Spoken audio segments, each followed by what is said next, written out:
Hello dear customer, सबैजना सन्चै हुनुहुन्छ? सबैजना सन्चै हुनुहुन्छ होला भन्ने आशाका साथ म चाहिँ आज हजुरहरूलाई के लिएर आएको छु भने म चाहिँ पुरै बिरामी भएर होइन नाक बन्द भइरहेको छ। के लिएर आएको छु भने कोलाजिन, त्यही पनि क्याराटिनमा ट्रिटमेन्ट अनि क्याराटिन त्यो सेम्पू कोलाजिनकै होइन अनि सिरमकै कस्तो धेरै राम्रो छ। यो चाहिँ फेरि कस्तोमा बनिएको छ भने यो कोरियन फर्मुलाद्वारा बनिएको छ होइन। यसको कम्पनी श्रीखण्ड हो। कस्तो धेरै राम्रो छ क्या यो। अहिलेसम्म मैले जति पनि बेचेँ कस्टमरको रिभ्यू यति धेरै राम्रो छ होइन। त्यो भइसकेपछि आफूलाई पनि कस्तो खुसी लाग्ने क्या।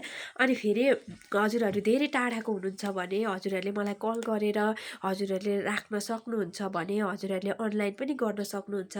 मैले हजुरहरूको लागि फेरि अर्को खुसीको खबर क्या, मैले 2% मात्रै राखेर हजुरहरूलाई 5% दिइराखेको छु क्या। यसमा चाहिँ फेरि मैले 2%मा मात्रै काम गरेको छु अनि हजुरहरूलाई चाहिँ मैले 5% दिइराखेको छु ल यसमा चाहिँ। हस्, धन्यवाद।